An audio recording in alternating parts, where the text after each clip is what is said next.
You thought you could kill Charlie Kirk? You have made him immortal. You have immortalized Charlie Kirk. And now millions will carry on his legacy. Tens of thousands of people attended a memorial for Charlie Kirk. That's where we're starting the 7 from the Washington Post. I'm Hannah Jewell. It's Monday, September 22nd. Let's get you caught up with today's 7 stories. In an Arizona stadium yesterday, people gathered to remember the conservative activist Charlie Kirk, who was shot dead earlier this month. The 5-hour event blended religious fervor with militant politics. Several top Trump officials spoke. That includes White House Deputy Chief of Staff Stephen Miller, who you heard at the top of the show. Kirk's widow, Erica, has taken over leadership of her late husband's organization, Turning Point USA. She spoke at the memorial and said she forgave the man who was accused of shooting her husband. The answer to hate is not hate.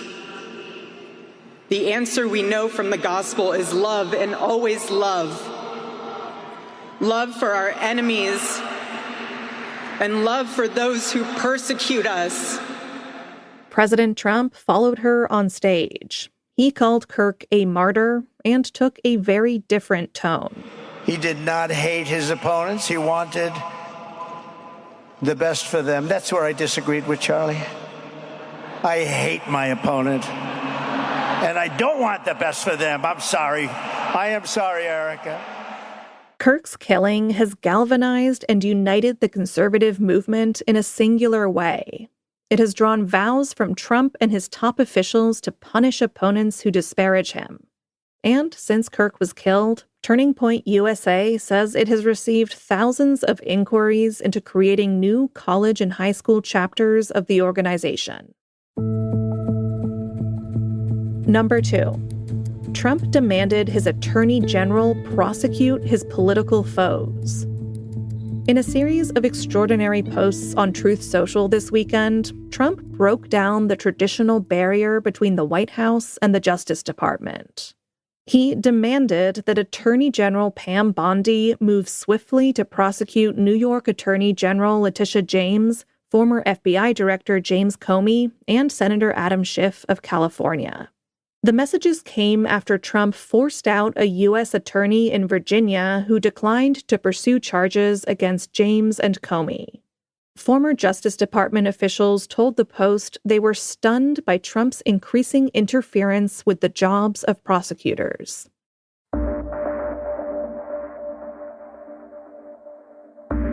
Number 3. The UK, Canada, and Australia formally recognized a Palestinian state. Back in July, British Prime Minister Keir Starmer said the UK would recognize a Palestinian state unless Israel took steps to improve the humanitarian crisis in Gaza, among other conditions. None of those conditions have been met.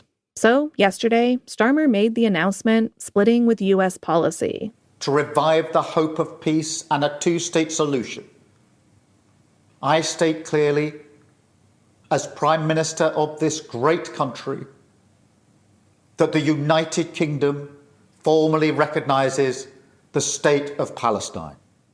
Israeli Prime Minister Benjamin Netanyahu responded in a statement that, quote, a Palestinian state will not be established. Number 4 is a Washington Post exclusive. The Trump administration is set to link Tylenol to autism risk. At a White House news conference today, federal health officials are expected to raise concerns about pregnant women's use of acetaminophen. That's the active ingredient in Tylenol and one of the world's most widely used medications. Officials have been reviewing previous research that suggests a possible link between Tylenol use early on in pregnancy and an increased risk of autism in children.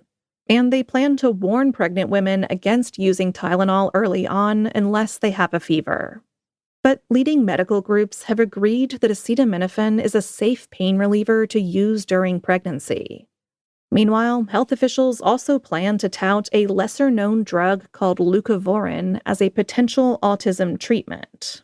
Small clinical trials administering the drug to children with autism have shown what some scientists describe as remarkable improvements in their ability to speak and understand others.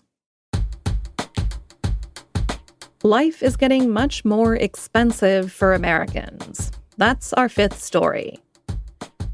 Inflation rates are lower than they have been in recent years, but it's rough out there, and Americans are still feeling the pinch. That's because key monthly costs for most Americans, like housing, healthcare, food, and utility prices, are actually outpacing inflation in the U.S. Although President Trump promised to lower food costs during the presidential campaign, grocery prices just posted their biggest increase since 2022. That's due in large part to Trump's tariffs. So consumers at all income levels are scaling back their spending. But the shift is most pronounced among lower-income consumers, and that's a worrying sign for the economy. Meanwhile, the Trump administration said this weekend that it would be ending a decades-long effort to track hunger in the U.S. It comes at a time when many Americans are struggling to get proper nutrition or enough to eat. Number 6. The U.S. is desperately trying to hire more air traffic controllers. Last year, the Federal Aviation Administration welcomed its biggest class ever to its academy in Oklahoma City, potentially making a 600 recruit dent in the FAA's 3,000 worker shortage. But all those recruits need to get trained, and the agency is scrambling to make that happen. That's because the retired controllers who teach the newbies are also in short supply. Demand has never been greater for their skills, but morale at the academy is low. They're often asked to put in 60-hour weeks and double shifts. And even with a new labor agreement in place, many are considering returning to retirement. And at number 7, a toy company is outperforming top tech firms on the stock market. If you could travel back in time to 2020, there are a lot of things you might want to warn yourself about. But while you were back there, you'd also want to tell yourself this: buy shares in Build-A-Bear Workshop. That's right, the retro stuffed animal brand and mall chain. In the past 5 years, the stock price for these bears has eclipsed the trajectories of NVIDIA, Palantir, Microsoft, and Oracle. It's in the top 20 market gainers during that period, soaring from $1 a share in 2020 to $73. But why? According to one toy expert, the resilience can largely be credited to its unique in-store experience. Nostalgic parents and kid adults, those who refuse to grow up, have also helped boost the brand. So, in light of all the gloomy news I brought you earlier in the podcast, perhaps the U.S. economy is being held together after all by a customizable teddy bear. All right, you're all caught up. I have a job for you this week. It's a simple one, but it would mean a lot to me and the team that brings you this podcast. The job is, tell a friend to listen to The 7. That's how our audience grows. Think of a friend or family member who wants to stay caught up on the news without being totally overwhelmed. And tell them that we can get the job done in 10 minutes or less. Thanks for your support and for listening. And make sure you come back tomorrow when I will have a secret reward for your efforts. I'm Hannah Jewell. I'll meet you back here tomorrow.